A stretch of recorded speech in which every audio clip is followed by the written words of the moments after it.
Welcome to all my beautiful people. Welcome to AAA Short Stories by Nelson Nick. I'm Nelson Nick, and I'm your host. Today, we're going to go into an episode that we haven't done before. It's about the Constitution, the U.S. Constitution, which has several amendments. And from our founding fathers, they have something called the United States Electoral College. It was about a few months ago, I was with my family, and we were asking ourselves, how is it possible that in democracy, you have a president that loses the popular vote, however wins the election? In the few minutes, we're going to have Mark and Zira explain what is the Electoral College. How is it formed? What is it all about? The title of this episode is the U.S. Electoral College. Democracy? Yes or no? So, in a few seconds, we're going to start with Mark. He's going to explain to us what the Electoral College is all about, and Zira also, and I have a few thoughts I would like to share with you.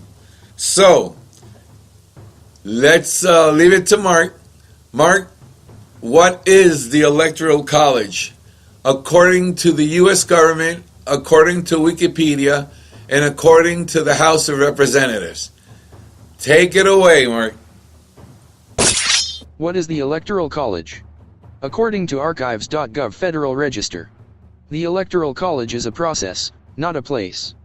The Founding Fathers established it in the Constitution as a compromise between election of the President by a vote in Congress and election of the President by a popular vote of qualified citizens. The Electoral College process consists of the selection of the electors, the meeting of the electors where they vote for President and Vice President, and the counting of the electoral votes by Congress. The Electoral College consists of 538 electors. A majority of 270 electoral votes is required to elect the president. Your state's entitled allotment of electors equals the number of members in its congressional delegation, one for each member in the House of Representatives plus two for your senators. Under the 23rd Amendment of the Constitution, the District of Columbia is allocated 3 electors and treated like a state for purposes of the Electoral College. For this reason, in the following discussion, the word state also refers to the District of Columbia. Each candidate running for president in your state has his or her own group of electors.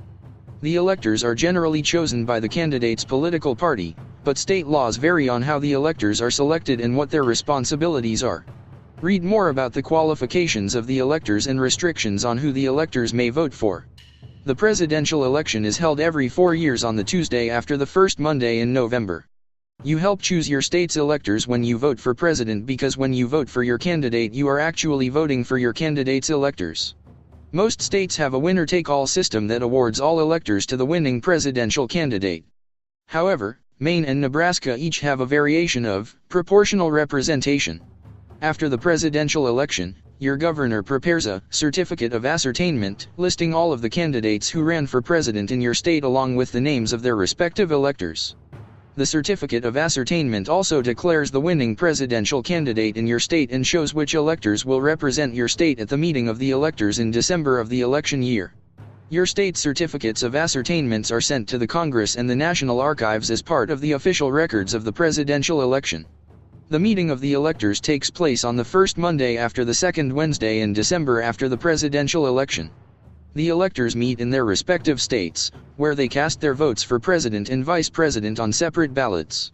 Your state's electors' votes are recorded on a certificate of vote, which is prepared at the meeting by the electors.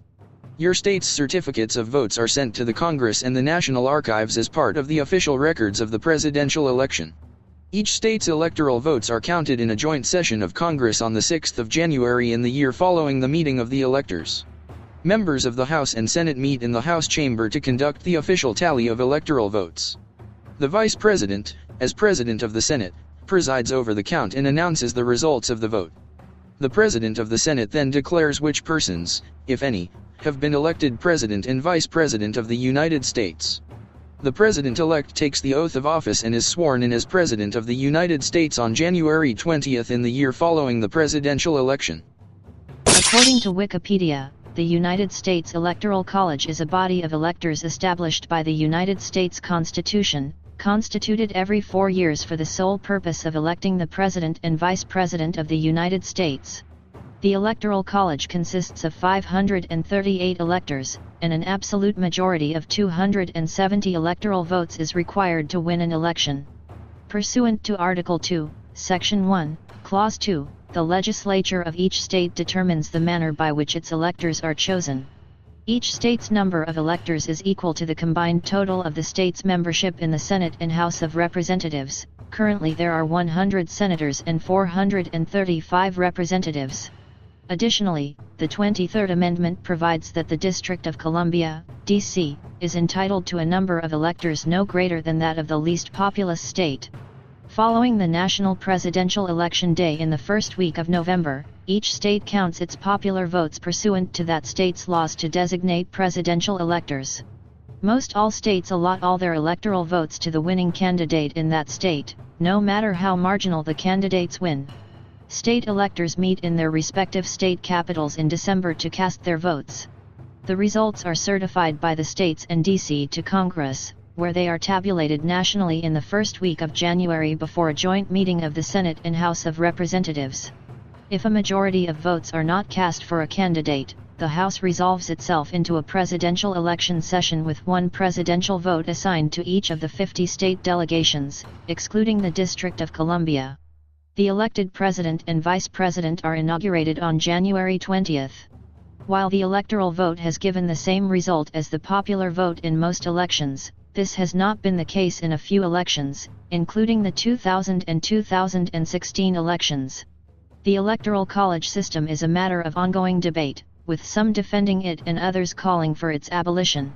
Supporters of the Electoral College argue that it is fundamental to American federalism, that it requires candidates to appeal to voters outside large cities, increases the political influence of small states, discourages the excessive growth of political parties and preserves the two-party system, and makes the electoral outcome appear more legitimate than that of a nationwide popular vote. Opponents of the Electoral College argue that it can result in a person becoming president even though an opponent got more votes, which occurred in 2 of the 5 presidential elections from 2000 to 2016, that it causes candidates to focus their campaigning disproportionately in a few swing states while ignoring most areas of the country, and that its allocation of Electoral College votes gives citizens in less populated states, e.g. Wyoming, as much as 4 times the voting power as those in more populous states, example California. Most polls since 1967 have shown that a majority of Americans favor the president and vice president being elected by the nationwide popular vote. Well, this is some of the information that Mark and Zira gave us, the basics of the Electoral College. Remember at the beginning of this episode I mentioned that I was with the family and we were discussing different issues about the Electoral College. Presidents that have not won the popular vote, however, have won the presidency through the Electoral College. 5 times a candidate has won the popular vote and lost the election. Way back in 1824, Andrew Jackson lost to John Quincy Adams. In 1876, Samuel Tilden lost to Rutherford B. Hayes. In 1888, Grover Cleveland lost to Benjamin Harrison. In 2000, Al Gore lost to George W. Bush. And recently, 3 years ago, in 2016, Hillary Clinton lost to Donald Trump. So, this is basically how I feel, and in my opinion, and everyone that I've spoken to. Democracy is a democratic that the popular vote, people voted for someone, and that someone loses to something called this Electoral College, is just plain wrong. This is my opinion. How is it possible that if you have 300 million people voting, for example, and 151 million over 149 million, and the person who received 149 million wins the election? This is completely wrong. That's not democratic. So my family and I got together and we were thinking, like, what can happen? In 1967, this was brought to the attention on a bill to change the Electoral College. It won in the House of Representatives, but it failed in the Senate. So my question is, do you believe if the people who voted for you have the right, or the Electoral College has the right, to decide who is president or who is vice president?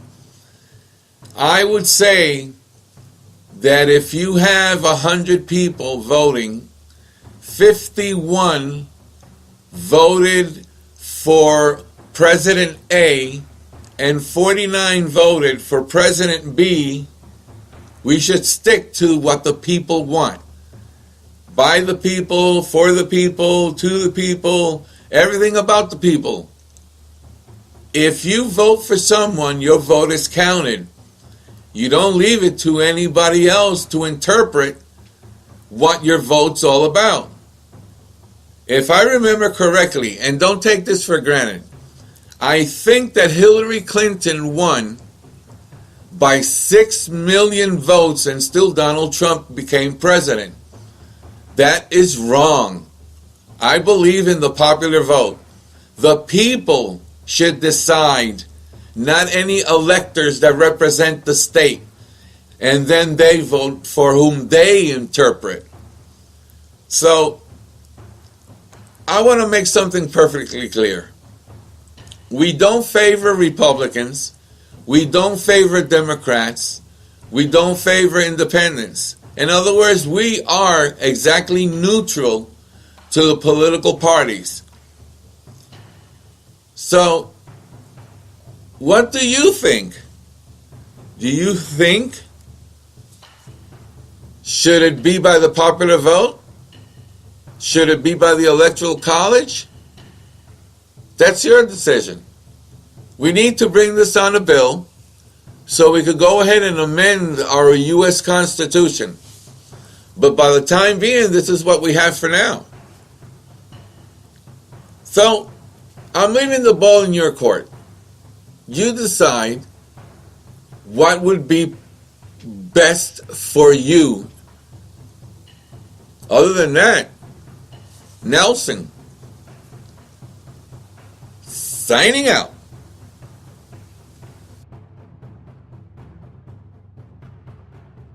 You've got mail.